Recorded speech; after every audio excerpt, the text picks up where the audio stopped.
All right, we're back. It's Friday. I'm Pete. We got JM to win. We got a week 3 slate. We had a bunch of people crushing last week, and we are going to build upon that momentum here for week 3. Let's do it. It's the GPP block party with Pete and JM. I suffer from a debilitating condition known as atropic shock-itis. Peter's one of the greatest depositors I've ever seen. Trust the process. Let's go. Let's go. I got auto matched with Levitan. This is bullshit. If I just go the other way, in that 66, I win all the money. All the money. If I had 150 lineups, I'd win too. Process over results. Illuminati make a bitch go crazy. I don't know which one of these my baby. Bust out AP, close 5 bullets to your head like KD. Bust it, bitch go bust it. And I had 10 pints with me in Russia. Hey everyone.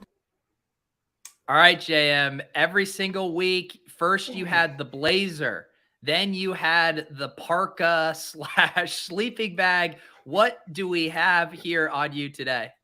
We got the special wolf sweater. Just kicking back with it. It doesn't really come in. Oh, we got the paws on the sleeves. It doesn't come in frame too well if I'm leaning forward, but we wanted to show it off a little bit. You know, I got this sweater for Christmas last year from Abby, and I was telling you before the show, I can't ever really wear it because can't wash it, and the kids are always sticky and got chocolate on their face or peanut butter on their fingers or whatever. So this is my chance to get the wolf sweater some use. Well, you do realize what's happening. So in comedy, JM, there's this concept of heightening, and you have established a clear pattern of heightening your outfits each week. And people on Twitter are also taking notice. I noticed Vince here trying to anticipate what your week 4 outfit. He says you're headed toward a full suit of armor here. I feel like you backed yourself into a corner with this one. Yeah, I'm in like a de-escalation mode, right? Like how do you one up the full bodysuit sleeping bag? I don't know what else I have. I'm telling you, we reverse roles. I'm trying to be a serious DFS analyst, and you're doing prop comedy. So that's where we're at now. That's where we're at now. Ricky Beers says you look like a Peaky Blinders villain. I like that cop too. I'll take it. I'm good with that. I got a fresh haircut the other day, so yeah, I'm in on the Peaky Blinders villain game. Shout out to the chat hanging out with us today. Obviously, I know a lot of people listen to this via playback on the In a Vacuum podcast feed or on YouTube replay, but appreciate you guys hanging out with us. Athletic Preparation says he hates intros, but I literally will rewind to watch this one. So we love that compliment. Speaking of compliments, JM, I know a ton of OWS subs crushed in week 2. Seems like you guys had a good week over there. You guys, I feel like you're like a grandfathered in member of the family. I feel like it's us guys at this point. But yeah, we had an incredible week 2. It was we took down the Game Changer, took down the Power Sweep, the secondary Power Sweep, the Yahoo Baller, top 10 in the Millie, top 10 in the Wildcat, a bunch of afternoon only hits, a bunch of showdown hits. So really cool week for the OWS fam. Not the first time that we've kind of covered the leaderboards like that, but I really liked this last week because it was obviously all around that Miami-Baltimore game, which wasn't a game that I was heavy on. It wasn't a game that we were like highlighting from a game standpoint. So it was more of like all the stuff we talk about how to play DFS. I mean, we talked throughout the week last week about like, hey, this game could pop for these reasons, right? And then people took that to be like, okay, if I'm playing in tournaments, here's the game that could pop, low over under, nobody's on it. So now let me put myself in position that if it does pop, I'm in position for first place, right? We have this tendency to kind of hedge our bets. It's like, oh, this game could pop, so I'll take a player from it. But OWS community was very much in line with like, okay, if this game could pop, then I want to bet on it popping, right? And it's lots of 2-0 Waddle, Hill, Mark Andrews stacks, or Lamar, Andrews, Waddle, Hill, like some of those variations. And it's like, you say, okay, put myself in position that if I get this right, I get it all the way right and actually have a clear path to first place. And then, as we know, it's not just the stats, right? You still have like 4 or 5 other pieces on your roster around that. So understanding how to put those together.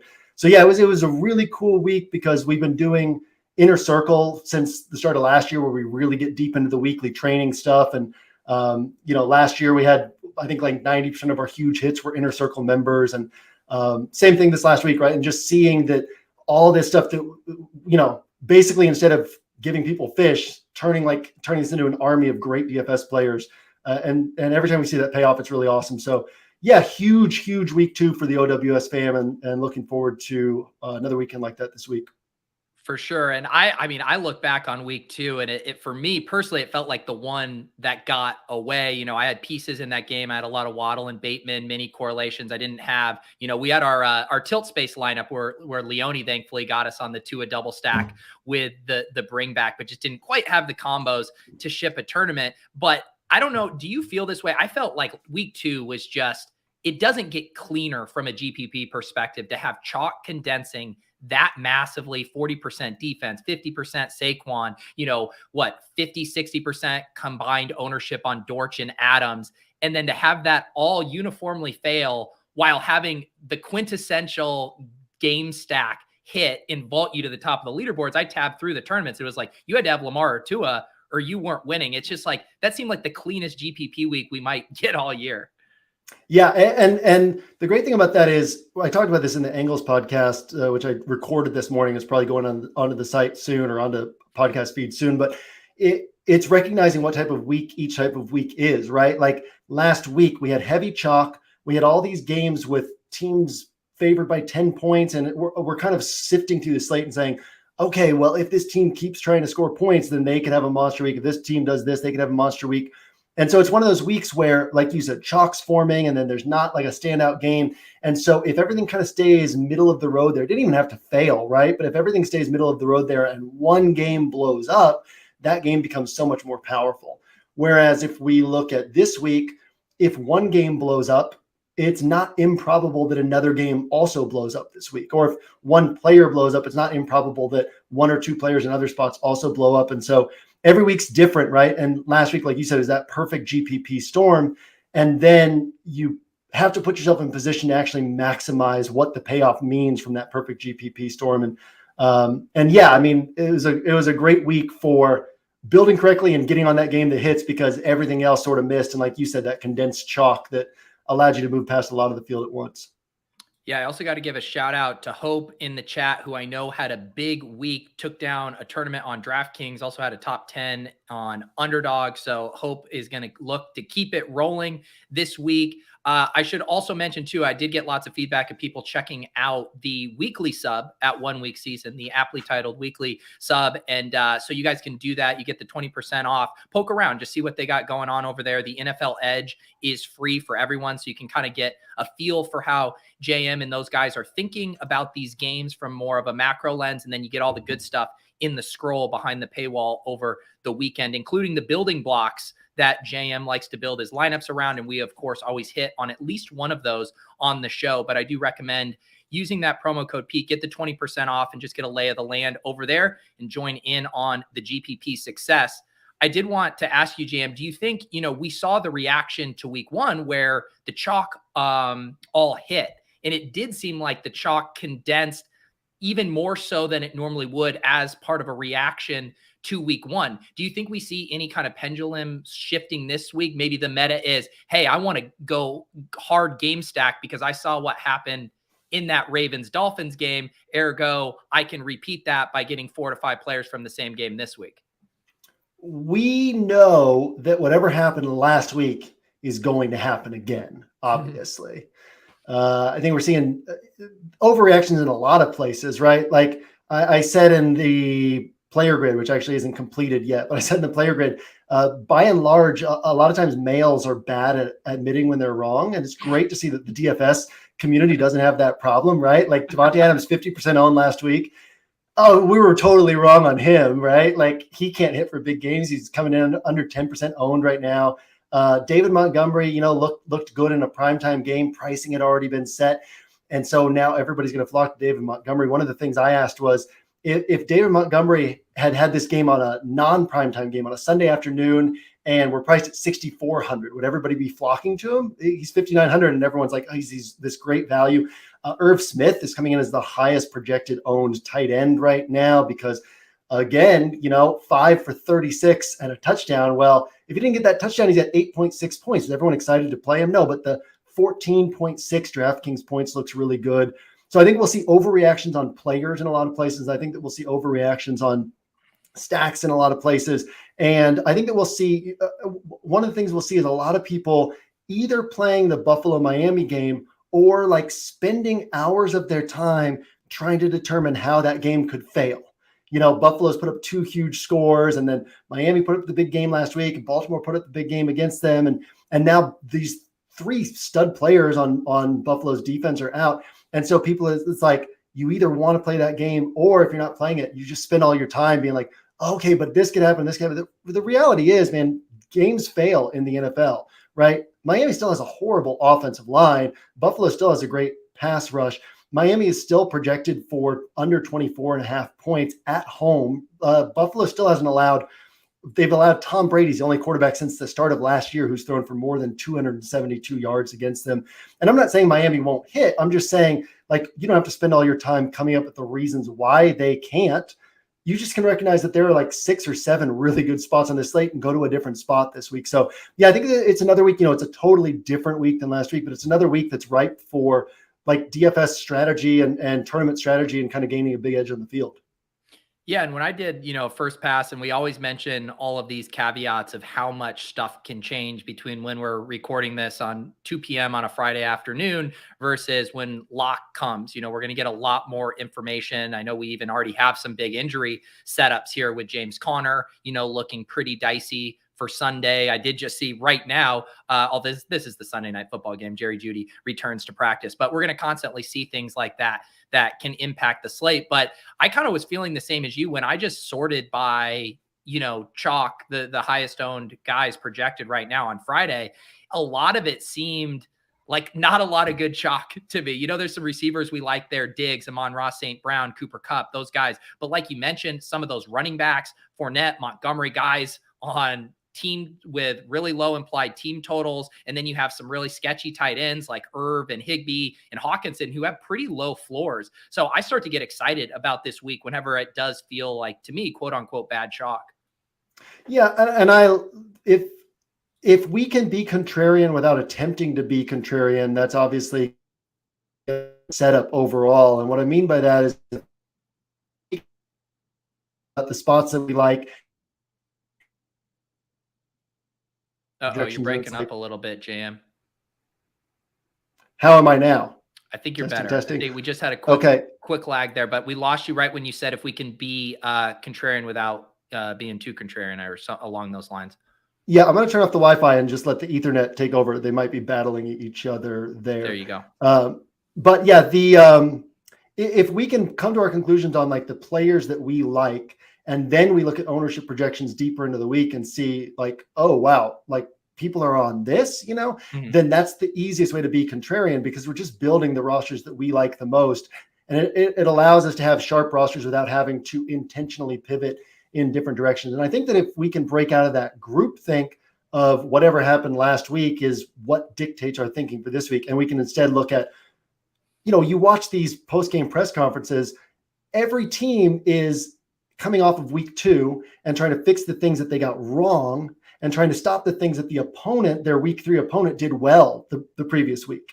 And we come into this as DFS players just thinking these teams are going to make the same mistakes again, and they're going to allow the opponents to do the same things that worked the week before. And almost every week, that's not going to be the case. It doesn't mean that the same player can't hit 2 weeks in a row, but if they do, it's probably going to be in 2 very different ways back-to-back weeks, or it's going to be a player like Cooper Kupp, who is just his entire offense is going to hit every single week. But yeah, if we can break out of that thinking of okay, what happened last week and what does that emotionally make me feel like about this week, and can instead kind of look at the big picture and look at it from a coaching perspective and how these teams are approaching these games, we get these weeks where we look at ownership and it's like, okay, you guys like all the mediocre running backs in okay spots who are cheaper, and that's who you guys want to be on, and you don't want to be on Jonathan Taylor or Derrick Henry or my favorite backs this week are Dalvin Cook and Joe Mixon right now. But just, if you look through ownership and you see the ceiling on some of these lower owned guys, the Jonathan Taylors, the Derrick Henrys, and it's like, man, you guys really don't want to touch these guys in tournaments. It just gives us a lot of clear paths forward this week. Yeah, and I do think there do seem to be a ton of interesting paths to take. Another one, I do think the tight end position super interesting this week with kind of the mid-tier actually catching the projected ownership, which is unique because I feel like as a heuristic, most DFS players are like, I either want to pay up for the studs or I want to punt it off with the 2,500. And yet you look this week and it's Hawkinson, Irv Smith, and Higbee that look popular. And you look at all the guys with the monster ceilings and they're actually looking like they're going to fly a little bit under the radar. A lot of that I think is driven kind of by optimals and projections right now. But how are you thinking about the tight end landscape this week? Because it looks pretty interesting to me. Yeah, Travis Kelce's coming in as one of the lowest projected owned tight ends. Darren Waller has plenty of ceiling, especially if Hunter Renfrow is out. Kyle Pitts has a lot of ceiling this week. And it's just a good week to say, let the strategy point me toward where I'm supposed to go. One of the things that I stood out to me this last week, Joe Burrow was asked something about target distribution on the Bengals and where he likes to go and somebody not seeing enough targets. And he basically said, I don't think like that. I throw where the defense tells me to throw. In other words, if the defense is trying to take away this guy, that means somebody else is open and I'm going to read the defense and go where I'm supposed to go. Well, we should be doing that with the DFS slate. We should be doing that in terms of the games available on the DFS slate and in terms of how the competition is approaching the slate. And so if the competition is all on these mid to low end tight ends, and maybe you even started out the week being like, oh, I really like these cheaper tight ends, but then you also recognize that the range of outcomes is pretty broad there. And those plays could fail hard if they fail. Well, that means that the slate is pointing you to go a different direction. So maybe you build a roster with your Jawan Johnson or even with your Irv Smith to save that salary and do things elsewhere, but also build some rosters with Travis Kelce and see what that looks like. And recognize, I want to throw this in here too, that Travis Kelce, the last 6 times he's gone for even just 20 points. The last 7 times he's gone for even just 20 points. In 6 of those 7 games, Mahomes has like 29 or more points. And in 5 of those, he has like 33 or more points. So in other words, a bet on Kelce hitting is almost inevitably a bet on Mahomes hitting. So play them together. And now you're just so different from what everybody else is doing. And so, yeah, this is the sort of week where, again, I already feel great because the players I like are a little bit different from the players the field likes. And then on top of that, the way that the field is allocating salary is just, it so clearly points us in different directions to where if we can break out of that mindset of thinking that our edge is predicting what's going to happen or our edge is deciding ourselves how we want to put our rosters together, and instead recognize that the slate can provide answers for us and can highlight certain buttons for us, well, then we can take that Burrow approach, not that Burrow's performed at the ideal level so far, but we can take that Burrow approach and say, okay, what is the slate pointing me toward? What is this week pointing me toward, and build our rosters that way. Yeah, I wanted to ask you about kind of quarterbacks and what I feel, you look at projections and you see how the games have gone. And we even saw it with, best ball ADP this summer, that there was a clear tier for these elite quarterbacks, the guys that have either a ton of weapons or can run, or preferably both, and almost like a pretty big gap between guys basically after Kyler Murray right now. And it's interesting too.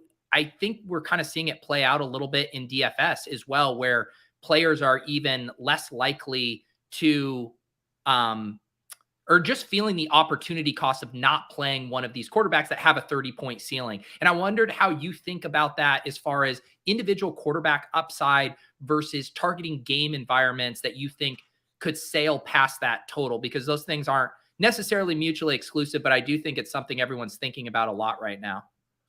Yeah, I don't want to dig too deep into this right now, but I highlighted this on the Angles podcast today. So if you're a member, go listen to that. But we think about individual players a lot and the individual salaries on these players. But what does Josh Allen plus Stephon Diggs plus Gabe Davis cost? Right around $22K. What does Matt Ryan plus Jonathan Taylor plus Michael Pittman cost? Right around $21K. What does Matt Stafford plus Cooper Kupp plus Allen Robinson cost? Right around $21K. Like, all of these stacks, the core stacks for all these teams are going to be priced between 20 and $22K. And so what we want to look at is less about the individual. Same thing, Kirk Cousins, Thielen, Justin Jefferson, right? So we look at like, oh, well, Thielen, Jefferson's expensive, Jonathan Taylor's expensive, Cooper Kupp's expensive. These guys, Amon-Ra St. Brown and DeAndre Swift are less expensive, right? Like, pair them with Goff and you get a cheaper check, still $20.2K, right? And so if we can separate the individual player price tags from what we're actually doing with the stack, and then we can say, okay, which offense is likeliest to score the most points here and has the best combination of likeliest to score the most points and lowest ownership. And we kind of, vary that depending on the tournament size we're in and what we're doing elsewhere on our roster. But we can kind of shift the way that we approach things a little bit so that it's less about the individual players. If you're playing a quarterback, you're obviously going to be playing other players from that quarterback's team. Then we can also think about, what is Patrick Mahomes going to finish his season with? 300 rushing yards, 350 rushing yards. What is Justin Herbert going to finish his season with? 250, 300 rushing yards. There's only a few guys at this point. Dak doesn't really run that much anymore. Russ Wilson doesn't run that much anymore. Kyler Murray stopped running last year, and people still haven't really caught on to that, right? Like last year, he wasn't the same rushing threat he was the year before. You've got Lamar and you got Jalen Hurts, and then you got these guys who are going to kind of average about 15 to 20 yards per game, maybe 25 to 30 yards per game. And you're picking up, those are valuable points, right? But it's not like they're just massive separators compared to what you're getting in other spots. So, if you can get Goff threw for 250 and 4 touchdowns last week, right? And then you could say, oh, well, he's not going to throw for 4 touchdowns again. Sure. But if you bank an extra 50 passing yards, you get the 3-point bonus. And those 50 passing yards are worth more than another touchdown. And so I think that there's different ways to look at all of this. And for me, it's going to always be about the compact block of salary and the full bet that I'm placing as opposed to the individual player, which A is sharper, but B, it's just not what most people do. So it sets you apart from your competition as well.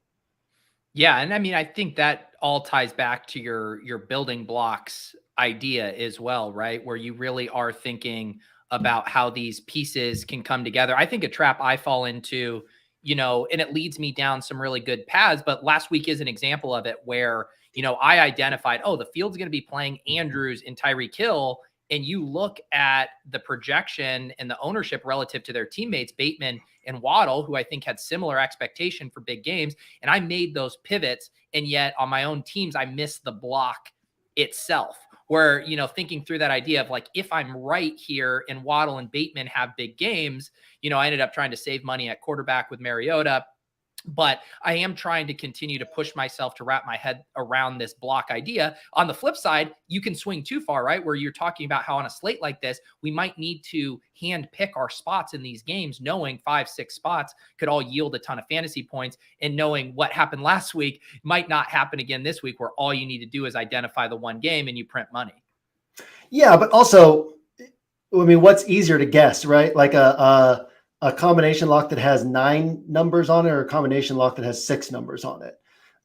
So we still want to give ourselves fewer things that we need to get right. It's not even about getting the one game that blows up so much as the fact that if the one game even just hits and just getting those points from 3 players instead of 1 player, it has so much value. If one of these teams scores 4 touchdowns and you get the 3 players from that team, you're still, maybe that's not the spot that wins you the tournament, but that is the spot that's still keeping you on pace to win the tournament. And so we never want to stray too far from the willingness to kind of condense our bets. And we can get so fine. Yes, like the optimal lineup every week is almost inevitably going to have players from like a bunch of different teams. But your chances of ever getting those players all on a roster together are so low compared to your chances of getting this one spot right. And that's why, I always tell people study rosters, right? If you're a musician, you're not listening to one band and then trying to be a musician. If you're a writer, you're not reading nobody and trying to be a writer. You're reading as many people as you can. If you're a DFS player, you shouldn't be looking at only your rosters, right? And what I always tell people to do is DraftKings desktop, once games kick off, you click NFL. Over to the right, you click live contests, and it has every live contest. You can open up any of those and look at the rosters, right? And I always say, open up the Game Changer to see $1,500 single entry. What are these guys doing for their main roster in that contest? Open up the $400 3 max juke. What are these guys doing with their main 3 max rosters? And when you can kind of look at the rosters for lots of different people and get a sense of the people who are, that they're winning over time, they're consistently winning players. Well, they're almost always going to have like a 3 3 players from one team and a bring back as one of the foundations of their roster. Or even like Osimo in week 1. I mentioned this, I think, last week, but week 1, he had 4 Miami players on his main roster and on 2 of his 3 max rosters. And it's not that getting those, you can have the random game like week 2 where that alone wins you the tournament. And you always are putting yourself in position for that tournament win because of that. But also, even the weeks when it doesn't hit and it just hits solid enough, you're still like getting this big block of points on your roster from one bet. And now you only have to get 4 or 5 other things right instead of still having to get 8 other things right. And so, yeah, I mean, there's always the temptation to be like, I want to outguess everybody. And if you're able to, then sure, but that's the trap, right? And the other trap with that style of thinking is, and this isn't specific to you, this is just like the general discussion on this, right? But the trap with that style of thinking is you cash more often that way when you're trying to like guess a bunch of different spots. And it's so easy to say, okay, if I had just gotten this guy on instead of this guy and this guy on instead of this guy, and that would have forced my salary down here and I would have had this guy. And look at that, I would have finished first place. I tally up the points, I would have finished first place. I'm so close, right? I got 6 out of 9 spots right. And what you don't recognize is that mathematically, the gap between 6 out of 9 right and 9 out of 9 right is like, it's a chasm. And you'll probably never cross that chasm. So instead, put yourself in position to only need to get 6 out of 9 things right, or 5 out of 9 things right, by kind of building around specific game environments or situations. And when you're wrong, you're more wrong, right? You finish further down. The, Cubs fan who's one of the co-founders of OWS and, 20 plus live final appearances and Millie Maker win and just all these huge wins over his career. Like he always said like barbell approach, right? All the way to the left or all the way to the right. McLovin is currently the top ranked player on Roto Grinders for DFS. Well, if you're looking through the Game Changer week 1, he finished first place, right? You look through the Game Changer week 2, you got to scroll all the way down to number 212, which is dead last. And that's where he finished. Well, there's this barbell type of thinking where it's like, I'm going to be fully right or fully right. I don't care if I finish 90th place or 212th place. I'm not making money either way. In position that when I'm right, I'm finishing potentially in first place. Yeah, and I do think I like all those thoughts. And the one thing I think for people too to also know is that contest size is going to kind of determine that sliding scale, right? To where my guess is your approach to a single entry in the Millie Maker with hundreds of thousands of people is going to be very different than if you're playing the Game Changer with 100 people in it or whatever. Do you view it as just like a true sliding scale? Like you can have bigger blocks the smaller the contest versus I might need to get the 9-leg parlay to win $1 million? Yeah, absolutely. The flip side of that obviously is that you get the, Cubs fans Millie Maker win was Seattle and Texans stack in Seattle when people still didn't play offenses there. And he built around it like 60 different ways and didn't have DeAndre Hopkins on a single one of the rosters. And this is back in the day, 2017, right? Didn't have Doug Baldwin on a single one of the rosters. And it was all like Tyler Lockett, Paul Richardson, Will Fuller, and just mixing and matching. Lamar Miller. I remember because that week was my best Millie Maker finish ever. I finished like 23rd that same, and I remember that game vividly. And Paul Richardson. Sorry, keep going. Yeah. So if the game hits, then you're still like that. Like last week, Millie Maker win was that Baltimore-Miami game. So the great thing about building in a block like that is, or we've talked already on the show about the Josh Allen examples from 2018, where for like 5 weeks, we were hammering it at OWS, Josh Allen, Zay Jones, Robert Foster, and it just kept being enough to like keep you on pace for a tournament win, but you still had to win somewhere else. And then week 17, they come out and drop 80 points from these 4 players at like 13K in salary. And that's the block that wins you the tournament. So the great thing about it is, you try to hit the 9-player parlay, you're still going to come out behind over time on these people who it's like, okay, this week, my stack just kept me on pace, but another week that same stack is going to be the reason that you win the tournament. And so, I mean, there's lots of different ways to look at it. I would be more and more, the larger field contest it is, the more willing I'd be to do a skinny stack or to kind of do some really unique things in other ways. But I still want to give myself that path to those bets where I get multiples right at once.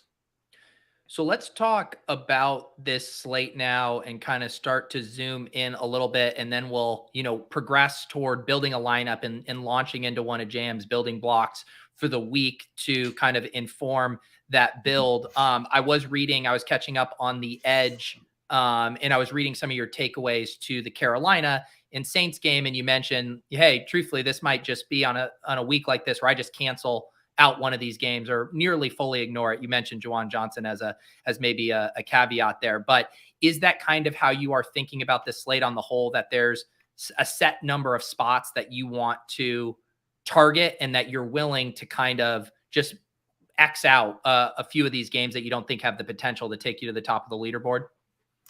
Absolutely. I think that if we were talking Millie Maker, which obviously, most people play the Millie Maker, but ideally that's not your main focus for your play. Ideally, your main focus is contests that build your bankroll better, have better payout structures. If you're playing the Millie Maker, don't cut anything off, from the start. You got to have some willingness to get crazy in some spots and do some different things. But if we look at this slate, again, the tendency, it's like you want to pick the one game you're going to bet on and then be like, okay, and hopefully all these other games fail. But that's going to be difficult this week. And so if you assume that the game that you're on hits, but also 2 or 3 of these other spots hit, then, you want to be putting yourself in position. I use this example on the Angles podcast, but if you're trying, I like DK Metcalf this week because Seattle's talked about they want to get him the ball downfield, and people don't really realize the games that Geno's started 6 games, right? DK's had 3 really good games in those 6. Tyler Lockett's had 2 really good games in those 6. These guys can still hit, but DK Metcalf 6,100, Gabe Davis 6,300, and currently they're projected for similar ownership. Well, if I have an either or there, I don't have to decide which player I like more. The button's already highlighted for me. Like the state of this week tells me you play Gabe Davis. Now, if the ownership starts becoming really different, then you can say, okay, yeah, but maybe Gabe Davis at 10% isn't as good as DK Metcalf at 2%.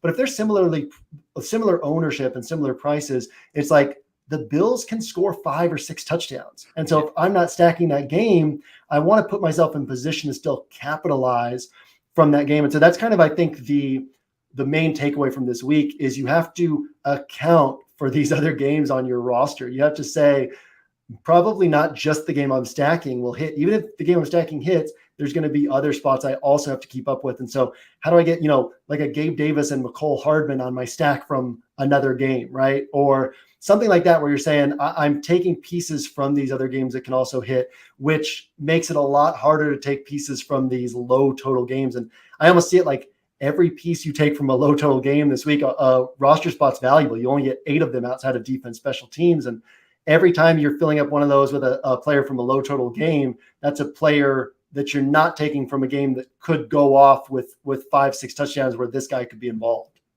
Yeah, that makes sense. Just that this week specifically, there's a huge opportunity cost to avoiding some of these game environments that can really pop off. And Vegas has already started to point us in the right direction with some of these implied team totals, where on tighter weeks or where there's less interesting games, sometimes you're going to have to sacrifice a good game environment just because chalk has condensed so thoroughly there and your path to first place isn't through the chalkiest game on the slate.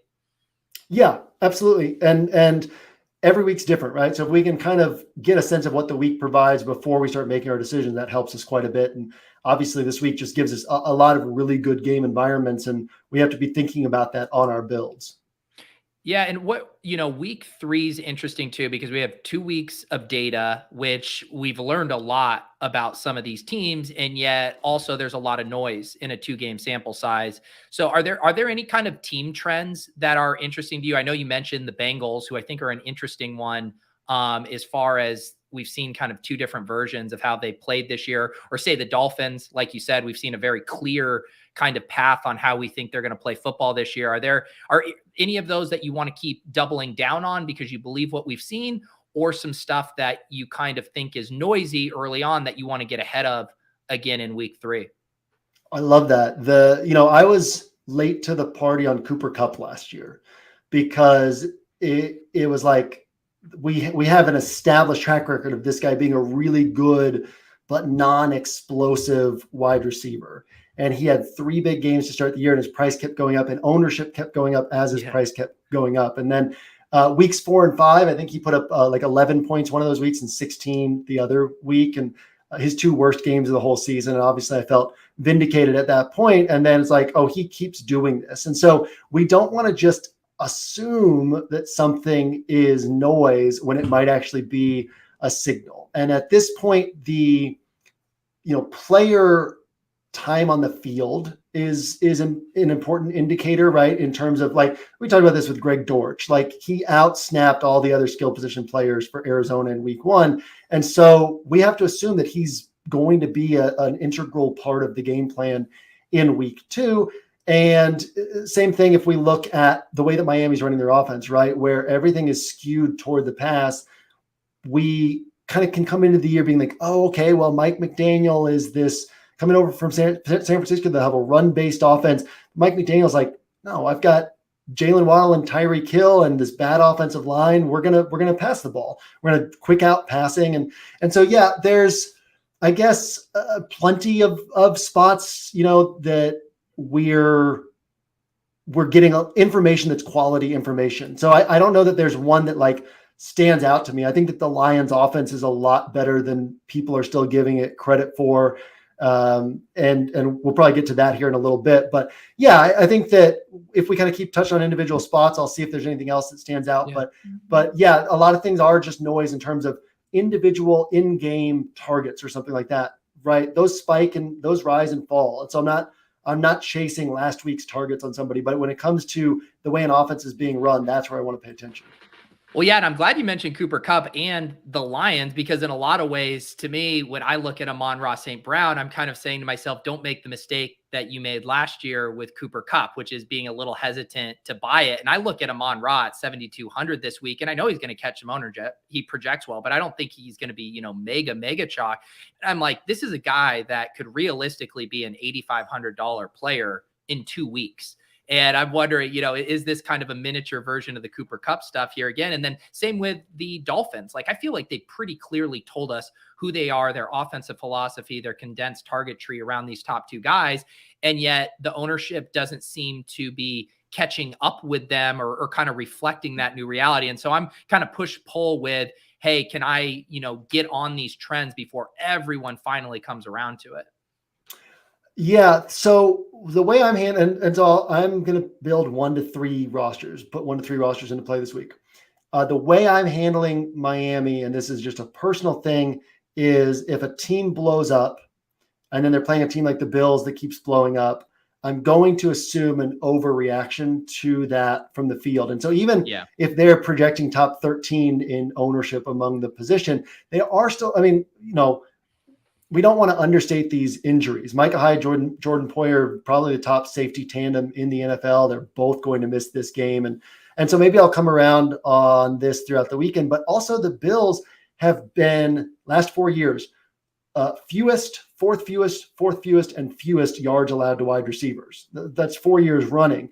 And so if we're going to have top 10 ownership on guys in that matchup, it's still a spot where I'm like, yes, this game could hit. But I don't need to predict that it will or won't. I just need to understand that with a lot of good games available on the slate, there are other good spots to go to there. So that's how I'm handling the Miami situation. Could be totally wrong on that one. And I'm willing to be wrong on it, right? I'm willing to lose because of that, because I have to be willing to lose because of something. I have to take a stand in certain spots. On the Amon-Ra St. Brown thing, I'm totally with you. And I was one of the ones who was like, I don't know if the targets are really going to be there like they were down the stretch. DeAndre Swift was out. TJ Hawkinson was out. Are they going to keep throwing it to him? And now we're on, what is it? I think 8 games in a row with double-digit targets. And also we've had 6 out of 8 where he's gone over 77. And I took the over as part of, I had a bunch of early week parlays on Underdog this week where the numbers were just wrong. And a bunch of the 5 of those 6 numbers have moved where I thought they would move. And Amon-Ra St. Brown, I took the over at 77.5 yards, and it's now down at 71.5, which is too bad. But the reason I took the over is because he's hit the over on that 6 of 8 games. And they're playing Minnesota, who's going to put up points. And so, yeah, it's absurd. In the same way, that it's absurd. I think Zandomir pointed this out in our like text thread yesterday, that if you had just bet, if we assumed an over-under for Cooper Kupp of 99.5 yards or something like that for like since the start of last season, he still would have hit the over on it like 13 out of 19 games, right? It's just absurd. And so you don't think that this guy's going to keep going over 77 yards, and yet he keeps doing it. And this is the game environment where he can do it. I'm with you. I think that this is a guy who could be priced much higher in a couple of weeks. And so willing to get on it early instead of late. For sure. And I want to transition now to kind of building a lineup, although I would call it a slow build, because what I really like to do is work around one of these building blocks that JM has identified. And I know JM is kind of forming these blocks as the week progresses, and we'll firm those up over the weekend. So you guys get the pleasure of getting a sneak peek at one of those here on the show that we're going to build around. And then of course you can get access to his full set of building blocks, the player grid, all of that available in the scroll with your 1 week season memberships. But let's start here with a blank slate. I should also mention Deposit Kingdom Weekly League. This is our rake-free contest from DraftKings.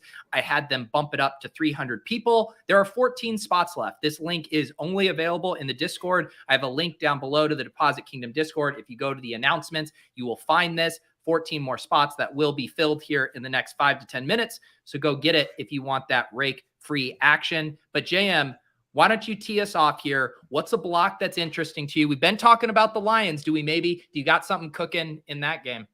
Let's throw it in. We're going to do Jared Goff, Amon-Ra St. Brown, and DeAndre Swift.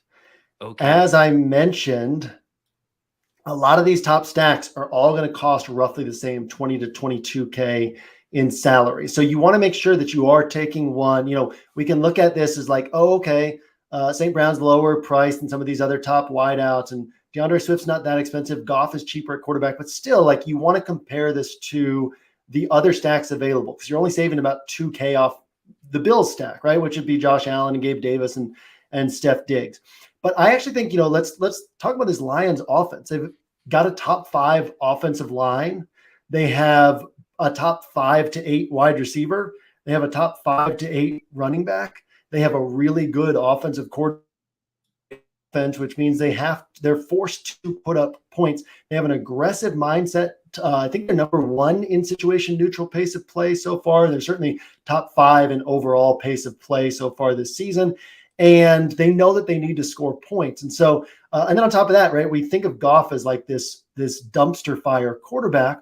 But when Goff has time to throw throughout his career, this has always been the case. When Goff has time to throw, he's been borderline elite. Well, let's keep in mind that he has a top 5 offensive line right now. And this is a guy who, he had a season where the Rams scored 29 plus points in 13 out of 16 games. I mean, that's unbelievable. That's like unrepeatable. And so to think about the fact that, you know, obviously that was with Sean McVay, but this is still the guy who's at the helm of this offense with weapons that are just as good as he had on that Rams team, a better offensive line than he had on that Rams team. Honestly, I'd put Amon-Ra St. Brown at this point in his career above like early career Cooper Kupp on that team, Robert Woods on that team. So this is a great offense that I don't think people have really caught on to how strong it is. And they're going to be playing fast. Minnesota's going to be playing fast. And I don't think either defense will really be able to stop the other. And so, yeah, this is a spot that I like a lot this week. You know, there's a few other spots. We talked about some blocks before the show that not all of them were quarterback centric. Not all of them were full stacks. There were some interesting blocks that we'll get to in the player grid this week that are some player pairings that are really unique. But this is, I think, a really good starting point for any roster. And it allows you to bet on one of the top game environments with a little bit lower ownership. So St. Brown's going to come in higher owned, but Goff is 4% owned. So if we look at the combinatorial ownership, Swift is currently projecting for like 6% ownership. So the maximum that this block could be owned is 4% because that's Goff. But then we also assume that not everybody's going to have the full block. And so in any contest you're in where you have this, you're probably competing against under 1% of the field if this hits. And if this ends up being, you know, an 80-pointer, a 90-pointer, you're right in the thick of things, right? You're on 4x pace, 4.5x pace. But this could go for 95, 100 points if things fall the right way. And then that could be the block that kind of wins you the tournament. So It's a really strong block all the way around. They've averaged over 75 points from these three players so far, and that was with Swift being hurt last week. So plenty of upside here on this block. Yeah, and I would say a pretty similar concept to the block we started off with last week with Matthew Stafford, Darrell Henderson, and then Allen Robinson. Obviously, last week, Henderson was the chalky piece. Allen Robinson, kind of the unique piece. This week, a little flip. Swift is going to probably go overlooked, whereas Amon-Ra won't. But kind of that same thing of, you're eating some chalk, but the things you're piecing around it are going to make it a very low-owned combo. And speaking to the differences between 1 week and the next, I mean, how much better is this starting point than that one, right? Because you have Swift catches passes, whereas Henderson doesn't really. So you get the direct correlation instead of just the full offensive points. And then Allen Robinson is the kind of like the cheap guy that you're able to fit in on that stack, and you hope he gets the touchdowns, whereas St. Brown is the focal point in the passing attack. And so the floor is a lot higher, and the ceiling is similar in terms of point per dollar production. So the shape of this week. And with that said, right, that means that there are other spots across this slate that are also super sharp. We could have started with Mahomes and Kelsey and a Kansas City wideout. We could have started with, like I said, Josh Allen and Diggs and Gabe Davis, right? There's a lot of different ways we could go here, but this gets a really nice starting point in what could become the game environment that you need. So if we are making a bet on the game environment here, we also know there's going to be a couple popular pieces on the opposite side with the Vikings, specifically Irv Smith, who does look like he's trending to be one of the most popular tight ends. Is this a stack, first of all, that you would ever, a block that you would consider not bringing something back with, or for this to hit its high end outcome, do we need a Viking to help make that happen? The way that I would not bring someone back would be if the opposing offense were, well, two things. One, if the slate didn't have a bunch of other really good games, because we don't just need this game to be good. We need it to be both teams score 30 plus, right? Or if the opposing team was just really spread out, where you kind of flip through their box scores. The Chargers are this way. We think of the Chargers as being condensed because they have a few big names, but you flip through the Chargers box scores and 9-10 players have seen a target most weeks. And that just really, one target here, 2 targets there, 2 targets there, 3 targets there, that eats into the production on these top guys. But Minnesota, I mean, we've had a rule at OWS that we don't follow as much now, but from like 2019 to 2021, it was always like, try to get at least one Vikings player on any roster you build, because they were so concentrated. That offense was so concentrated that it was like 14 out of 16 weeks most seasons, 15 out of 17 weeks, that at least one guy on that team went for 30 points.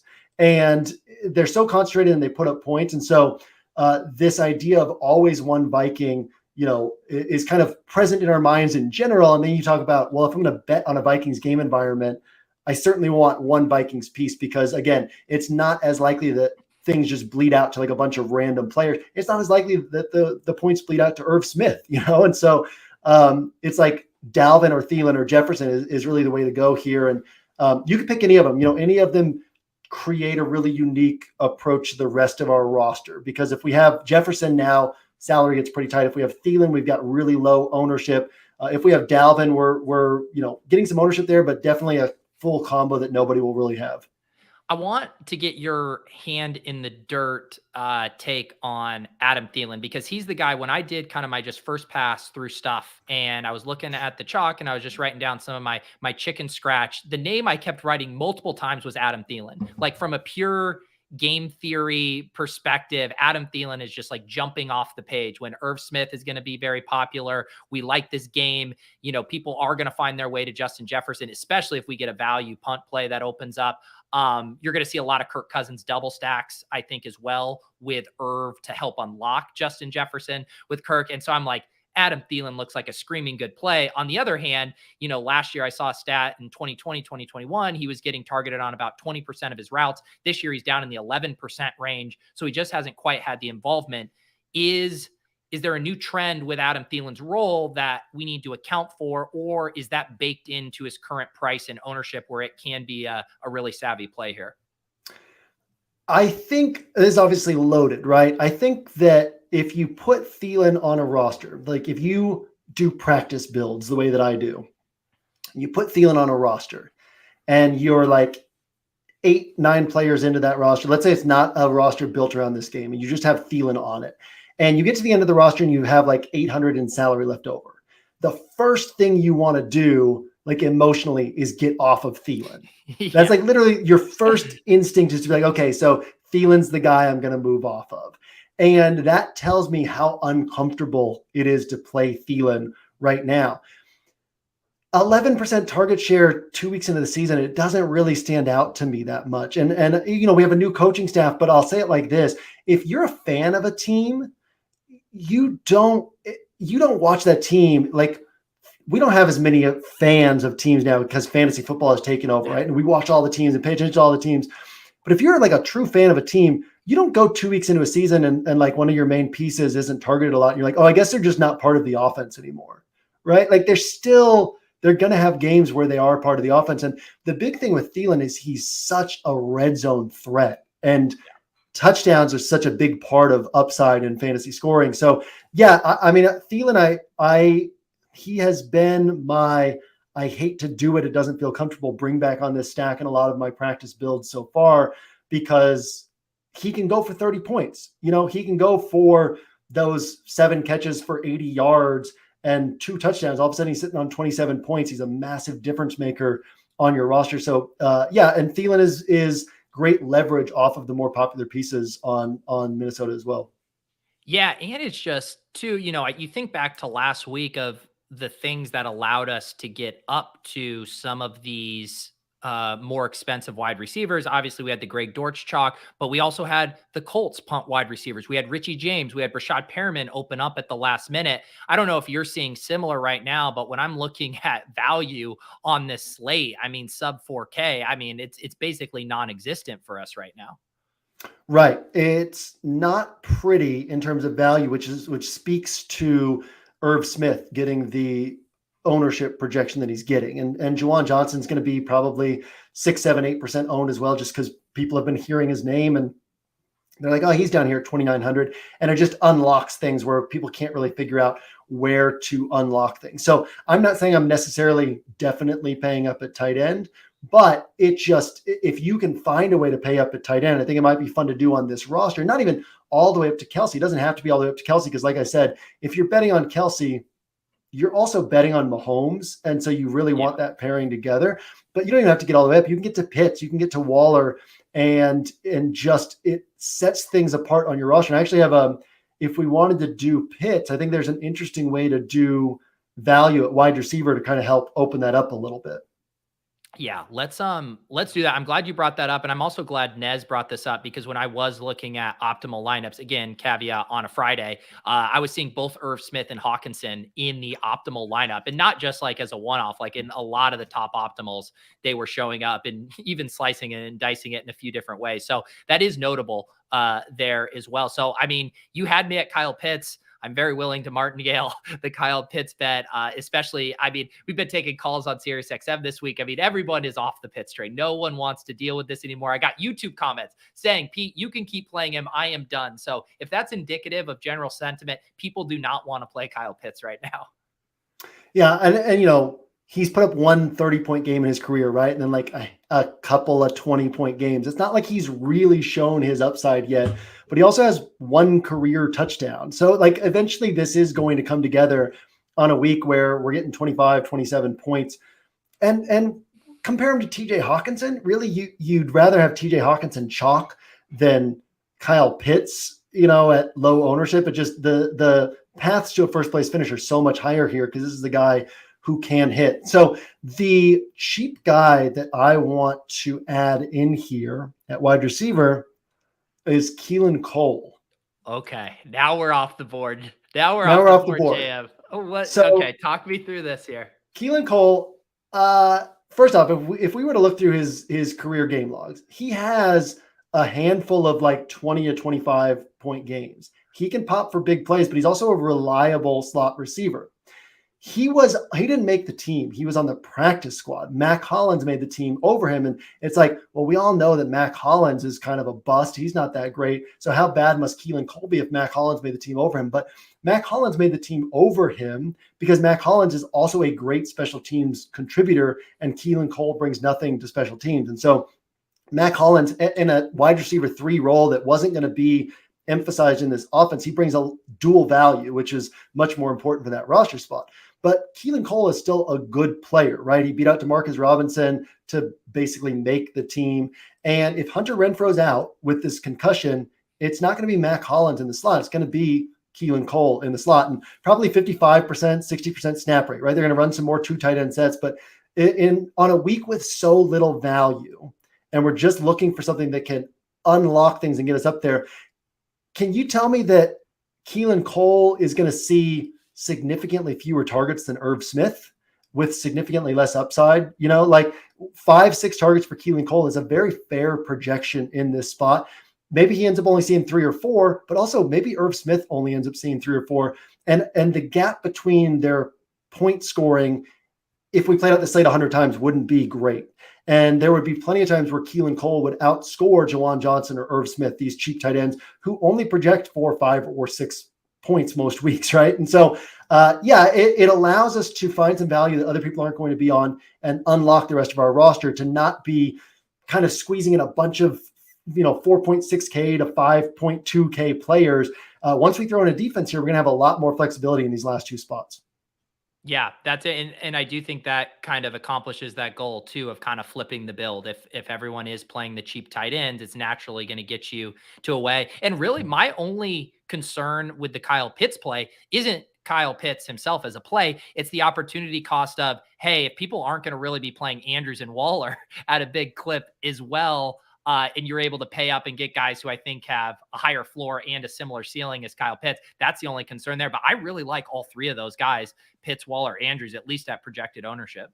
Yeah, I would have a harder time, not impossible time, pulling the trigger on Waller plus Keelan Cole, which is why I said if we have Pitts here, we have a value that we can use. But also, like if you put Keelan Cole and Waller on a roster together, that's leverage off of a probably chalky Josh Jacobs. And it's basically saying, okay, well, maybe Tennessee finds a way to take out Devontae Adams and they have to go to these other 2 guys. They could still hit together. But yeah, I like Keelan Cole more off of the Waller roster than with Waller. And also really like Waller this week as another way to, get different at tight end with a lot of upside. And so I assume, just to punctuate it, we're fine with Keelan Cole as a one-off value play. We don't have to target this game. We don't need to mini correlate. We can just one and done it with Keelan. 100%. All right. Do you want to do a defense now, or is there another direction as we have 3 spots left and about 5,300 remaining for each player? Yeah, at this point, I'd love to get a defense in because then we get a sense of what salary we have available. I don't want to play the Panthers defense. They were the first one that stood out to me, but that also means they're the first one that stands out to everybody, and they're going to be chalky. They're a good play, right? They're not a bad play. There's a reason they're the first one that stood out. But there are other good plays here. So one that we could talk about is Seattle at 2,700. You can play them on the same roster as Kyle Pitts. Another one is the Texans against Justin Fields. The Texans have had 2 good games, and they're 2,600.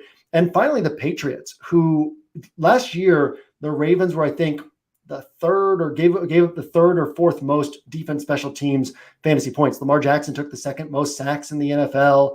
They gave up 3 defense special teams touchdowns. So 2,500 for the Patriots at home would be super contrarian after what Baltimore did last week.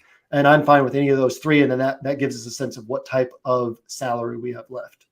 Yeah. And Rashad Bateman wasn't at practice today. I mean, if for some reason he's out, the Ravens offense would be very crippled. The ones you named were the ones I saw. The only other one that looked interesting to me were the Eagles at 2,900, and they don't love seem the Eagles. to be popular either. Which one of those though? Pick one of those. And we could always tweak it if we need the extra money. Let's go ahead and throw in. Why don't you pick? Let's start with the Eagles, and if we need to save, we can save. So that gives us 6,600. We have one running back spot, one flex. For the audio listeners listening here on In a Vacuum, we got Jared Goff, DeAndre Swift, Amon-Ra as our Detroit block. We did bring that back with the contrarian gross feeling Adam Thielen, a one-off Keelan Cole with JM digging through the dumpster bin for us, and Martin Gale and Kyle Pitts, Eagles defense. So 2 spots here. How do we start to think about rounding out this lineup? So 2 things that I would want to think about here. One, we don't want to go in this like 6,500 range, because that gets us on this like 4 net train that everybody's going to be on. What we want to think about is there a way to kind of pull this like 7K running back and 5K wideout, or flip that around, right? Like a 5K running back and a 7K wideout. So one that stands out to me off the bat is Joe Mixon. We could throw him in, he'd be 7,600. That would leave us with 5,600. And we could bring that back with Garrett Wilson and keep the exact structure we have, or with Elijah Moore, which would leave us 600 in salary that we can actually go up to the Saints, which is another interesting defense this week, and that people won't be on because they're on that Panthers defense on the opposite side of that game. So Mixon and Elijah Moore is one way to play it, or we could talk about some other ways to play it. If you like that one, then I've got some thoughts on this Bengals offense as well. Yeah, let's do it. I want to talk. Let's go in that direction, because I do want to talk about the Bengals in this spot, because I think it's interesting. Jamar Chase, I put him on the thumbnail, looking at stuff too, thinking he might go a little overlooked. I know lots of narratives about this offensive line and whether they're going to hold up enough for Joe Burrow to get the ball downfield to these guys. I do get the feeling that Mixon is going to be slightly more popular than the pass catchers in that angle. So yeah, I want to hear your thoughts on this game, because man, I do love the Jets too. I mean, Garrett Wilson and Elijah Moore are just so fun, and they seem to somehow be slightly overlooked in this spot still. Right. So here's what I'll say about the Bengals offense. And I think that there's a couple things that are important to highlight here. Firstly, the Zach Taylor, Joe Burrow, like the entire team was adamant that the offensive line played really well in the second half last week. So they're feeling better and better about the way that this offensive line is coming together. We have to remember that offensive line play is not as much about talent as it is about communication. A lot of times breakdowns happen from communication issues and a line not gelling together. Well, these guys are all still this is a totally new offensive line. So it's not unreasonable to think that they could be much better moving forward. Secondly, they just faced TJ Watt and Micah Parsons back-to-back weeks, and people are going to be concerned about them facing the Jets. I'm not super concerned about the Bengals offensive line, especially not in this particular game. And then secondly, what Burrow talked about a lot last week was coming off that game was teams just keep throwing Tampa 2 coverage at them and basically taking away. So if you remember back to last year, that was the coverage that teams started throwing at Mahomes that kind of forced the Chiefs to start working underneath. And teams keep throwing this Tampa 2 coverage at the Bengals. And Burrow was saying, we either need to establish the run game, because that's how you get teams out of that look. If you can just keep hammering them with the run, they have to bring a safety up into the box. He said, we either need to establish the run game or find some Tampa 2 beaters. And so what we should expect this week is the Bengals to come into this game in a much softer matchup, a much softer run matchup, and try to take advantage on the ground early and force the Jets, which we can assume that Robert Saleh is going to go in this Tampa 2 look, force the Jets out of that look and force them to come up. So that opens things up for Chase, but also Mixon would probably be the catalyst for it, in terms of like Mixon hitting first would be what opens up the deep passing. So Chase and Mixon have yet to hit in a game together. Higgins and Mixon have yet to hit in a game together. It's been kind of either or, which makes sense philosophically from the way Zach Taylor calls games.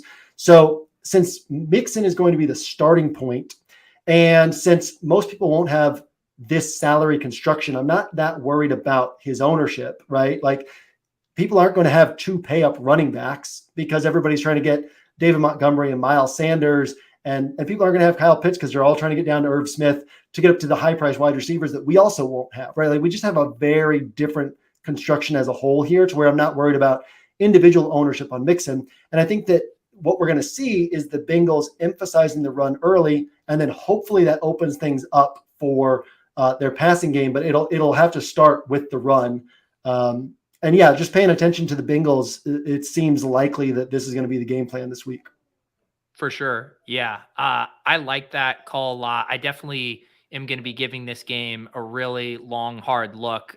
Just the way the Jets have played too, kind of similar to the Lions, right? Where they do not cave in garbage time. They keep throwing, they keep pressing there with Joe Flacco at quarterback. So this does leave us money for both Garrett Wilson or Elijah Moore. Garrett Wilson coming off the massive game. I think both are strong plays. How, when you do kind of have the option to pick one or the other, let's even say ownership is equal, which it kind of looks like it is, at least right now. How do you break that tie here? I'm an Elijah Moore truther, so I'm like, I tend toward him, but also, as Scott Barrett said to me on our Tuesday pod, the Jets had a top 40 grade on Elijah Moore and a top 10 grade on Garrett Wilson. So it's not like, there's a talent gap where Elijah Moore is way better than Garrett Wilson, right? So either guy is fine. If we go to Elijah Moore, it gives us the salary to go up to the Saints at defense, which is another interesting defense. I think they're 3,500. Or we could just go Garrett Wilson and call it quits. But I kind of see one of these as like a bit of a coin flip where we just say, you take which one you like the most and deal with it, right? It's either going to work or it's not going to work. But one of these two guys is going to be in a good position this week. Yeah, last week, how I play it, I made two main lineups, and then I spun them off and I just did a couple 2v2. So the exact same lineup. And this would be the perfect example where I feel really good about this lineup. We're talking coin flips here. I'm going to put one of them in the spy. I'm going to put one of them in the red zone, and the one in the red zone is going to have Garrett Wilson, and the one in the spy is going to have Elijah Moore, kind of thing, where it's like, I'm not going to distress too much over that decision. Yeah, this almost looks like the roster I've been trying to build all week. I guess we built it, right? But this is, so it makes sense. I had input on it, but this is very close to what I've been kind of messing around with, or one of the angles I've been messing around with this week that I really like. One thing I want to hit in the chat, guys, I see all your stuff about Keelan Cole versus Matt Collins, all this stuff. Again, the point of this, it's literally on JM's thing to teach you to fish here. The angle, my takeaway from what JM is saying here is about how the field is going to be looking to find value at the tight end position this week. And that by looking for value at wide receiver, you're going to naturally end up on another build, and yet you're going to be making a play that has a similar probability of hitting as some of those punt tight ends. And so it can be Matt Collins for you. You can go dumpster diving for Scotty Miller, whoever it ends up being for you, but I wouldn't get caught up in the minutia of the Keelan Cole pick specifically. It's not plays. DFS is not about plays. It's about rosters, right? Like Matt Collins is 300 more. You throw him on there, you switch from the Saints defense right back down to the Eagles. You're right back where we started. You go down from the Eagles to one of the other defense we talked about. You got the salary to move up to Garrett Wilson if you like Garrett Wilson more. Like if you get hung up on plays, you're missing the bigger picture of what DFS is about. Nobody wins a tournament because they got all the plays right. They win a tournament because they put together good plays. They put together plays that hit on a good roster, and the roster always comes first. Like the roster always has to be the bigger part of it, whether that's how you're allocating salary or how you're attacking games or how you're building in your upside, how you're giving yourself fewer things you need to get right. It's always about the rosters. And so forget about the players. You can dislike any player that we talk about or that we like, and then take the same principles and apply it to roster construction and make money over time, right? Like that's all it's about is good roster construction. Take whichever plays you like. You can hate all 9 of these plays and approach things from a different angle with different players. But as long as we're talking about roster construction, we're going to win money over time. For sure. I thought that I really like talking through these because the whole thing is you start to see the decision points and just even talking through how we think the field's going to be building and the ways we can kind of maneuver around that, I think is very informational there and helpful for us. So JM, I think another strong show for us. We did work around one of your building blocks there. How many more can the people expect if they get signed up on 1 week season and check out the scroll this weekend? We have 5 already in there that I am finishing up the player grid this evening. I think we have a second one available for free, and then 3 others behind the paywall, including a really nice value block that can save you some salary on this week where it's difficult to save salary. And then obviously we've got all the other good stuff in the scroll as well. And as Pete mentioned, NFL Edge completely free every week outside of DFS interpretations. So take advantage of OWS free and just get your research in the NFL Edge, get a sense of all the games on the slate. Yeah, even the NFL Edge part where JM does a very big breakdown on some of those Bengals concepts we were talking today. And then if you're interested, grab that weekly pass. I know a lot of people did it last week. We're very happy with it and ended up ramping that up to a full subscription. But you can get that week pass for cheap. You even get 20% off any of those subs, including the week, including the lifetime. I know my guy Jason put a ring on it. He's already dove into your courses. He wrote you an email, wrote you some tweets. He's already obsessed with the 1 week season experience. Yeah, he's part of the core members now. We've got you brought in like 3 lifer members for us. So yeah, OWS for life is 4 seasons. You've already paid it off. You're making just banking money every year after that. There you go. So definitely recommend it. Get subscribed to the podcast feeds once you're in the scroll too. It has the direct link to add angles to your podcast feed. So you can get that from JM when he drops that over the weekend. All kinds of good stuff. Hop in their Discord. I've been enjoying some of the prop alerts from Zandamir over there. Help me snipe a few lines on underdogs. Yes, so sir. you guys got all kinds of good stuff going on over there. Horace, thank you for becoming a YouTube member. As you guys have heard, I've been doing my Sunday morning crams for YouTube members only. So we have a smaller crew this year, but allows us to talk more specifically about spots, get to your guys' questions. Last week, we had Jalen Waddle on the cover, got a lot of people on that game, which ended up working out very well. So, yep, the link is down below. Also, we get you access, depending on your level, to the Hand Builders and Opto Bros Discord in there, where I also, for all of the showdown slates, I share leverage. I take projected ownership from OWS, from ETR, from Stochastic, compare it to the Run the Sims optimal rate for those, and help people identify the play. So all kinds of good stuff that you'll get with that YouTube membership. It looks like we have a couple more spots left in the Deposit Kingdom. So this is final call. 3 spots left if you want it. So fun show. Good luck. We'll see you guys on Sunday. Check out 1 week season. Check out JM's work over the weekend. And JM, high hopes next week for whatever you're wearing. The stakes are high. Stakes are high. I'll come up with something. We'll see where we're at next week. Good luck, guys. We'll see you on Sunday.